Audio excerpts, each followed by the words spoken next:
A++ rating కోసం న్యాక్ పరిశీలన బృందానికి భారీగా ముడుపులు ఇచ్చారనే ఆరోపణలపై గుంటూరు కేంద్రంగా పనిచేస్తున్న KLEF యూనివర్సిటీపై సిబిఐ కేసు నమోదు చేసింది.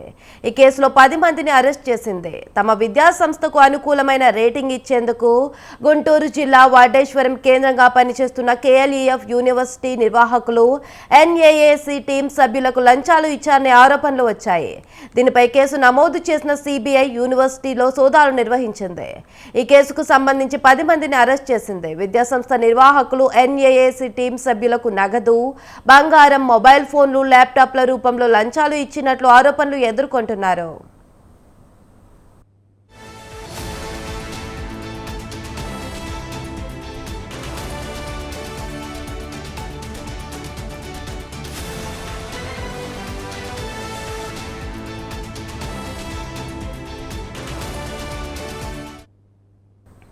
ఈ కేసులో సిబిఐ చెన్నై, బెంగళూరు, విజయవాడ, పాలెం, సంబల్పూర్, భోపాల్, బిలాస్పూర్, గౌతమ్ బుద్ధ్ నగర్, న్యూఢిల్లీలోని 20 ప్రదేశాల్లో సోదాలు చేపట్టింది.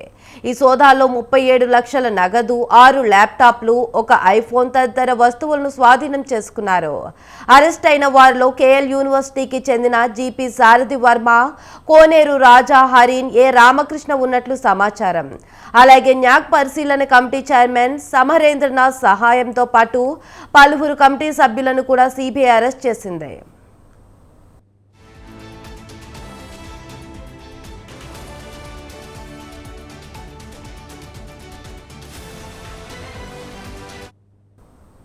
ఇదే అంశంపై మరింత సమాచారం వీరస్వామి ఫోన్లో అందిస్తారు. చెప్పండి వీరస్వామి. కావ్య, గవర్నర్పేటలోని వడ్డేశ్వరంలో KL యూనివర్సిటీ విశ్వవిద్యాలయానికి A++ గుర్తింపు పొందేందుకు న్యాక్ బృందానికి లంచాలు ఇచ్చిన ఆ సంస్థ యాజమాన్యంపై దాదాపు సిబిఐ కేసు నమోదు కూడా చేసిన పరిస్థితి నెలకొంది. న్యాక్ బృందంలోని సభ్యులను కూడా 10 మందిని అరెస్ట్ చేసిన పరిస్థితి నెలకొంది. ఈ దేశవ్యాప్తంగా 20 చోట్ల మాత్రం తనిఖీలు చేశారు.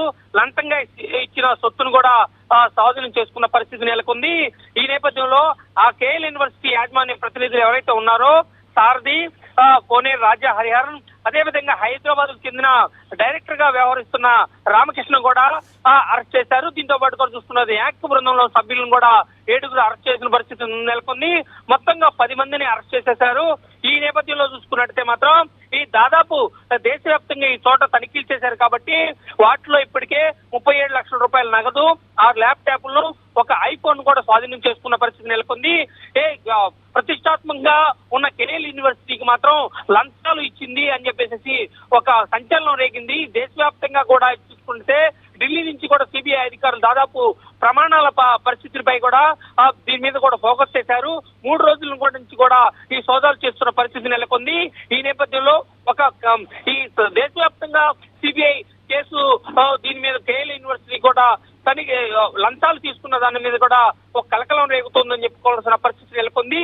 దీని మీద కూడా విస్తృతంగా దర్యాప్తు చేస్తున్న పరిస్థితి నెలకొంది. దీన్ని కూడా అసలు ఎవరెవరికి ఎంతెంత అకౌంట్ లో ట్రాన్స్ఫర్ చేశారు, ఎవరి అకౌంట్లకి ఎంతకాలం నుంచి కూడా ఈ అకౌంట్ లోకి ఎంత మనీ ట్రాన్స్ఫర్ చేశారు అని చెప్పేసి లోతుగా విచారణ చేస్తున్న పరిస్థితి నెలకొంది. ఇప్పటికే 10 మందిని అరెస్ట్ చేసిన నేపథ్యంలో వీళ్ళందరికీ కూడా చూసుకున్నట్టయితే మాత్రం సిబిఐ అధికారులు మాత్రం నోటీసులు ఇచ్చిన పరిస్థితి నెలకొంది. వీరిని కూడా చూసుకున్నట్టయితే వీరితో పాటు ఇంకెంతమంది లావాదేవీలు ఉన్నారు, ఎంతకాలం నుంచి పనిచేస్తున్నారు, ఎంతకాలం నుంచి కొంతమంది ఇక్కడి నుంచి లంచాలు తీసుకున్న వారిలో కూడా కొంతమంది రిటైర్డ్ అయిన వాళ్ళు కూడా ఉన్నారా అని చెప్పేసి లోతుగా విచారణ కొనసాగుతుందని చెప్పుకున్న పరిస్థితి నెలకొంది. అదే ప్రతిష్టాత్మకంగా ఉన్న KL యూనివర్సిటీకి లంచం తీసుకున్న ఆరోపణలో మాత్రం విద్యార్థులు మాత్రం కొంత ఆవేదన వ్యక్తం చేస్తున్న పరిస్థితి నెలకొంది. దీని మీద కూడా తనిఖీలు ముమ్మరంగా చేశారు కాబట్టి బెంగళూరు, విజయవాడ, సంబల్పూర్, భోపాల్లో కూడా వాటన్నిటి పరిస్థితి ఏమవుతుంది, విద్యార్థులు మాత్రం ఆందోళన చేస్తున్న పరిస్థితి నెలకొంది. ఏం జరుగుతుందనేది మనం వేచి చూడాల్సి వస్తుంది. దీని మీద కూడా కేంద్రం ప్రభుత్వం కూడా దీని మీద విస్తరించే అవకాశాలు కూడా ఉన్నాయని చెప్పేసి మనకున్న విశ్వసనీయ సమాచారం మేరకు తెలుస్తుంది.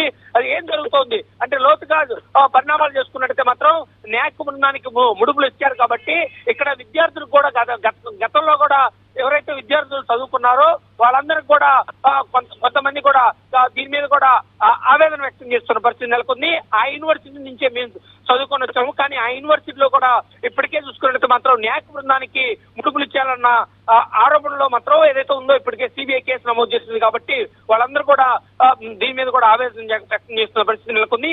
ఈ కేసు ఎలాంటి కీలక మలుపులు తిరుగుతుందో మనం వేచి చూడాల్సిన అవసరం ఎంతో ఉంది. Kavya. Right, thank you Veeraswamy.